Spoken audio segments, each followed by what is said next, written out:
একটি ভুল ফর্মেই আটকে যেতে পারে যুক্তরাষ্ট্রে আপনার অভিবাসন আবেদন। আগামী 15 সেপ্টেম্বর থেকে I-539 ও I-765 ফর্মের নতুন সংস্করণ বাধ্যতামূলক করছে মার্কিন কর্তৃপক্ষ। ওই তারিখের পর পুরনো ফর্মে আবেদন করলেই তা গ্রহণ না করে ফিরিয়ে দেওয়া হবে। সবচেয়ে গুরুত্বপূর্ণ বিষয়, নতুন নিয়মে কোনো বাড়তি সময়ও থাকছে না। আবেদনকারীদের জন্য এই পরিবর্তনের সবচেয়ে গুরুত্বপূর্ণ দিকগুলো কি? ফারজানা আফরোজের রিপোর্টে জানুন বিস্তারিত। যুক্তরাষ্ট্রে অভিবাসন আবেদনকারীদের জন্য গুরুত্বপূর্ণ পরিবর্তন আনছে US citizenship and immigration services বা USCIS। আগামী 15 সেপ্টেম্বর 2026 থেকে ফর্ম I-539 এবং ফর্ম I-765 এর নতুন সংস্করণ ব্যবহার বাধ্যতামূলক হবে।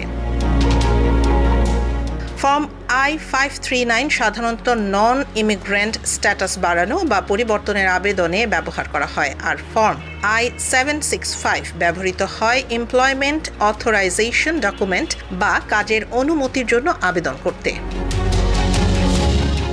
USCIS জানিয়েছে নতুন দুই ফর্মের এডিশন তারিখ হবে 15 সেপ্টেম্বর 2026। এই সংস্করণগুলো সম্প্রতি প্রকাশিত নতুন অভিবাসন বিধির সঙ্গে সামঞ্জস্য রেখে সংশোধন করা হয়েছে। সবচেয়ে গুরুত্বপূর্ণ বিষয় হলো নতুন ফর্মের ক্ষেত্রে কোনো গ্রেস পিরিয়ড থাকবে না, তাই আবেদনকারীদের নির্দিষ্ট তারিখের পর অবশ্যই নতুন সংস্করণ ব্যবহার করতে হবে।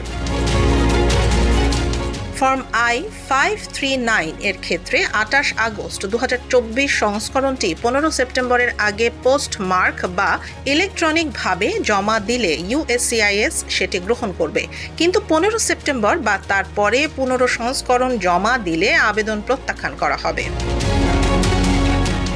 একই নিয়ম প্রযোজ্য ফর্ম I-765 এর ক্ষেত্রেও 21 আগস্ট 2025 সংস্করণটি 15 সেপ্টেম্বরের আগে জমা দিলে গ্রহণযোগ্য হবে, কিন্তু এরপর পুরনো ফর্ম ব্যবহার করলে তা বাতিল হবে। USCIS ইতোমধ্যে নতুন ফর্মগুলোর প্রিভিউ সংস্করণ ও নির্দেশনা প্রকাশ করেছে, তবে এগুলো 15 সেপ্টেম্বরের আগে জমা দেয়া যাবে না। তাই I-539 বা I-765 জমা দেওয়ার পরিকল্পনা থাকলে ফর্মের এডিশন তারিখ অবশ্যই যাচাই করুন। ভুল সংস্করণে আবেদন করলে সময় ও অর্থ দুটোই নষ্ট হতে পারে।